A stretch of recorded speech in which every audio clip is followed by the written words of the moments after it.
தேள் ஒன்று கங்கையில் மிதந்து சென்றது. அதன் மீது பரிதாபப்பட்ட ஒரு சன்னியாசி. இது ஒரு அர்த்தமுள்ள இந்து மத கதைகள். தேள் ஒன்று கங்கையில் மிதந்து சென்றது. அதன் மீது பரிதாபப்பட்ட ஒரு சன்னியாசி அதை எடுத்து வெளிவிட முயன்றார். அது அவரை கொட்டிவிட்டு மறுபடியும் நீரில் வீழ்ந்தது. மீண்டும் அவர் எடுத்து விட்டார். மீண்டும் அது கொட்டிவிட்டு. ஏன் இப்படி செய்கிறீர்கள் என்று ஒருவர் கேட்டார். சன்னியாசி சொன்னார், கடைசி வரை அது தன் சுபாவத்தை விடவில்லை. நான் ஏன் என்னுடைய சுதர்மத்தை விட வேண்டும்? இதுவே என் பணி. இதில் எவ்வளவு தொல்லைகள் வந்தாலும் நான் பின் வாங்க மாட்டேன். வெற்றி தோல்விகளை பற்றி எனக்கு கவலை இல்லை.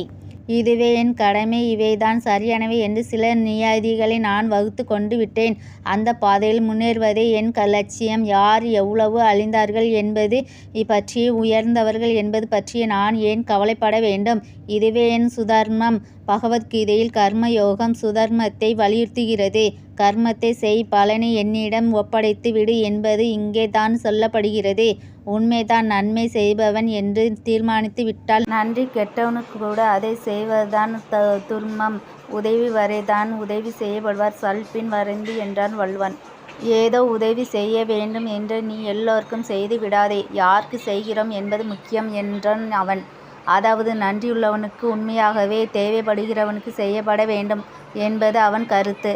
அதையும் தாண்டுகிற பகவத்கீதை உன்னுடைய கர்மம் நன்மை செய்வதனால் அதை யாருக்கு வேண்டுமானாலும் செய், அதுவே சுதர்மம் என்கிறது. நன்றி கெட்டவனுக்கு உதவினால் விளைவு என்ன? இழுவாய் பட்டம். அதையும் ஏற்றுக்கொள்ள சொல்கிறது கீதை. ஆம், காரணம் நீ செய்யும் நன்மை ஏதோ ஒரு வடிவத்தில் வட்டியோடு உனக்கு திரும்பி விடுகிறது. அவன் செய்கிற தீமை வட்டியோடு அவனுக்கு போய் சேருகிறது. எவ்வளவு காலத்தில் இது நடக்கும் என்பது மட்டும் ரகசியம். ஆனால் நடக்கும் என்பது உண்மை. சுதர்மத்தின் சாரம் என்ன? எதை செய்ய விரும்புகிறாயோ அதை செய்து கொண்டே போ என்பதுதான். சாலை மிகவும் நீளமானது. சந்திப்புகள் மிக அதிகம். மான்கள் மட்டுமா எதிரே வருகின்றன? பாம்புகளும் குரங்குகளும் வருகின்றன. இவை என்ன சுதர்மத்தை ஒழிக்கவே என்று நான் கருதுகிறேன். என் கையில் கடைசியாக இருக்கும் 2 ரூபாய் கேட்பதற்கு ஒருவர் தராத போதுதான் நான் அதை செலவழிக்கிறேன். என்னை அடித்து போட்டுவிட்டு அதை ஒருவன் பறித்து கொண்டு போனால் என் சுதர்மத்தை அவன் நிறைவேற்றுகிறான் என்று நான் கருதுகிறேன். கர்மத்தை யோகமாக்கி கொண்டு விட்டால் பிறர் செய்யும் துன்பங்களினால் வலி தோன்றாது. அம்பு இரத்தத்தை தொட்ட பிறகுதான் பாய்ந்து இருக்கிறது என நினைவு வருகிறது. தோல் மரத்து போய்விட்டது போல் இரத்தமும் மரத்து போய்விட்டால் சுதர்மத்துக்கு இடையூறு இல்லை.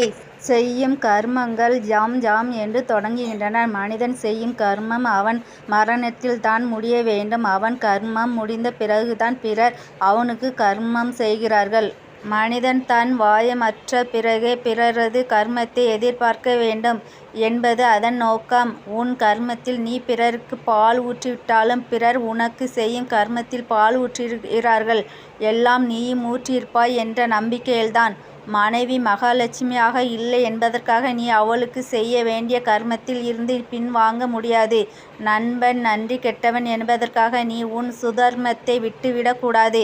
பெத்த மகனை கர்மத்துக்கு பாத்தியப்பட்டவன் என்று ஏன் கூறுகிறார்கள்? குறைந்த பட்சம் ஒரு மனிதன் தன் மகனுக்காவது நல்ல கர்மத்தை செய்து சுதர்மத்தை நிறைவேற்றுகிறார். அதை மட்டுமே அவன் சுதர்மம் என்று கருதுகிறான்.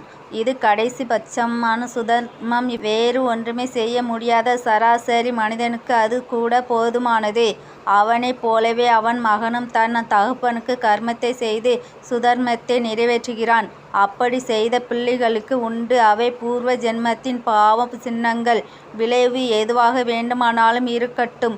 உன் காலடி சுவடுகளில் ஜாக்கிரதையாக இரு. அதன் பெயரே பகவத்கீதை கூறும் சுதர்மம். அர்த்தம் உள்ள இந்து மதம்.